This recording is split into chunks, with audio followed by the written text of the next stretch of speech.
mean, obviously the upfront biggest struggle is just trying to make money. I do this for a living. I don't have a lot of musicians have another part-time job that supplement their income.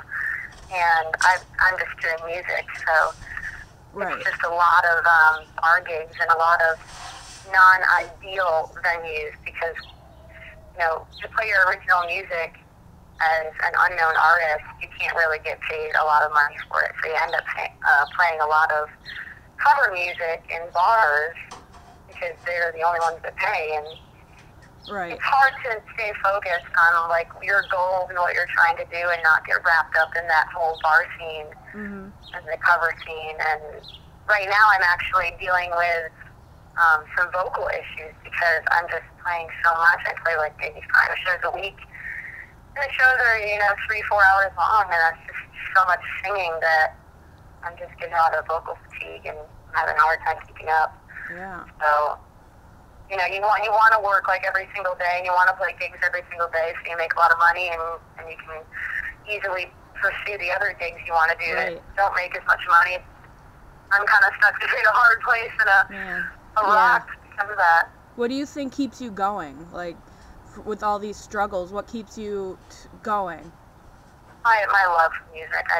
There's nothing I love more than playing a show where everybody's listening and I'm like getting through to people and I'm sharing what I've created.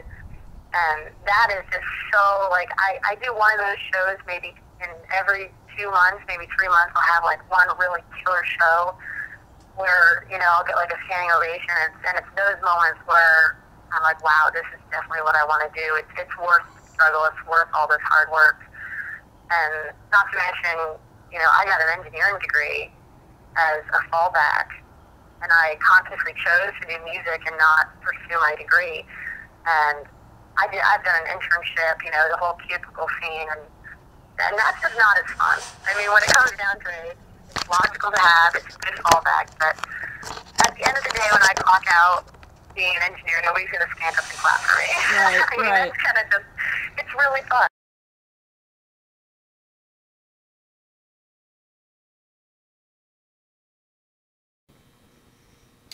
You had asked me the question about people making it in the industry today. One of the big things now, different than when I was coming up, was now a lot of it is based on how many views you can get on things like YouTube and in the social media, but primarily YouTube. So there are people who are looking to see, once you hit a certain number of views, they start looking at somebody as potential for a record deal.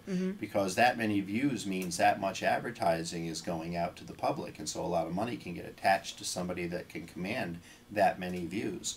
So it's not necessarily based on talent. You can have a song that's just catchy, but that doesn't mean you're a great singer or a great songwriter, but you just might have a catchy song. And if it has 1 million views, or it now approaching 800,000 will get you a record deal. But that can change at any time. I mean, the industry changes all the time.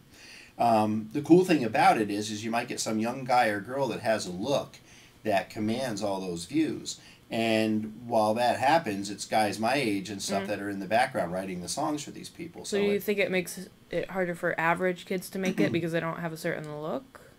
If you have an amazing song and you're getting the views for whatever reason, it's still profitable for the record companies. And as long as you're a profitable commodity, they're going to keep you on board. And as soon as your sales go down and they can't generate the revenue like anything else, they're going to drop you. And it sounds cold, but that's pretty much how it is these days. I have many talented students. Some of them have a look that they want to try to project. And they have videos out but aren't necessarily getting that many views, but their songs are incredible. Other people with songs that aren't so incredible are getting 800,000 views and getting a phone call. Hey, we'd like to talk to you about a contract. So again, it comes down to how many views can you get a lot of times. But that's not to say you don't have to have any talent at all. I think for any musician, you should strive to play music because it's a way to express yourself. And when I teach my students, I show them how to express their feelings, their emotions, turn what they're thinking and feeling into lyrics. I help them turn them into songs. And when those kids turn them into songs, that's how they get them out on YouTube and have a chance for at least getting local gigs, and maybe somebody catches on, and who knows, maybe one day one of those will. And I was saying, I have a student right now that got just over 1 million views for his guitar playing, and he's got a guitar company contacting him to endorse, which is, you know, kind of a cool thing. But like I said, it's a really amazing industry because everybody's out there trying to express themselves, and you got people that are kind of like doing poppy stuff that's fun and very topical type of stuff, not deep and meaningful things. But that's great. Good to dance to, fun to listen to. You have other people expressing their deepest, darkest feelings. You know, when I run my rock camp, a lot of the kids come there and they sing songs about things that mean a lot to them, and the parents watch and go, wow, I mean, that's very moving. Other kids are doing rap, you know. So all in all, it's a fantastic industry, and I'm blessed to be in it. I've been in it for years. I've recorded on a lot of CDs, albums back in the day. Went from being a metal guy to a rock guy to a folk and country guy. And now I get the pleasure of teaching great students like yourself.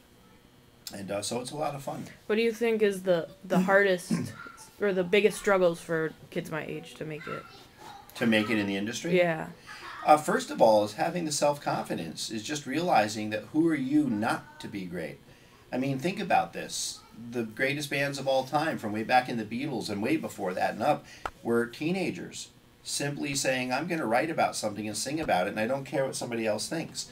It's as soon as you start caring about what somebody else thinks about your way of expressing yourself that you kind of bury yourself.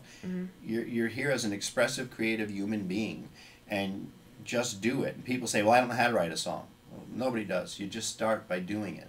You start by doing it. So maybe you strum a chord and then another chord. And while that's going, you start singing, da, da, da, da, da, you know, and you start singing. Next thing you know, you're thinking about something that came to mind. Maybe something happened in school, and you start singing it. And you go, oh my God, I have a verse. Then you come to a guy like me that shows you how to turn it into more of a verse and then a chorus.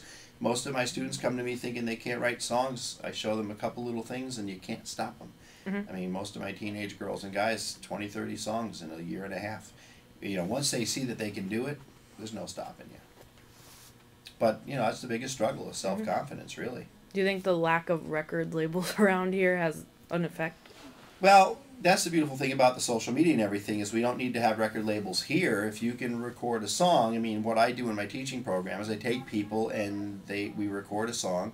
We can do a video and you put it on YouTube, and you never know who's going to make it. I'm working with a girl in Vermont right now. She's 15, and she's got a great voice.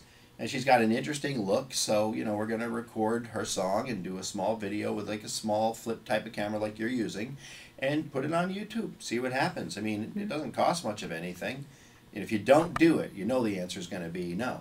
At least if you try, there's a shot, right? You know, you always miss, what is it? You always miss 100% of the shots you don't take, is what my son Chris always says.